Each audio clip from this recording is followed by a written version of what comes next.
বিসমিল্লাহির রহমানির রহিম। আমরা সবসময় বলে থাকি পেয়ারা গুটি কলম করলে ফলন ভালো পাওয়া যায়, আবার অনেক ক্ষেত্রে রাফিনও করতে হয়।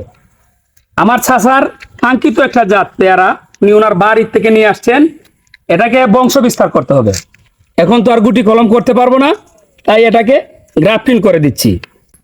পলিটেপটা একটু শক্ত করে টান টান করে বাঁধতে হবে। এই যে দুই পাটে দিলাম, তার কারণ হলো এখানে তো আর আমরা থাকবো না। উপরে যখন খুশি আসবে চাচা শুধু উপরের ফলিটা সরাই দেন, নিচের এটা থাকবে।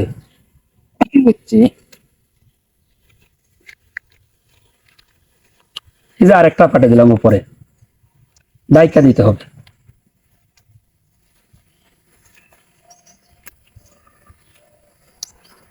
কুশি যখন আসবে এই উপরেরটা শুধু সরাই দিবেন, আর নিচের যে জয়েন্টের আছে এটা থাকবে।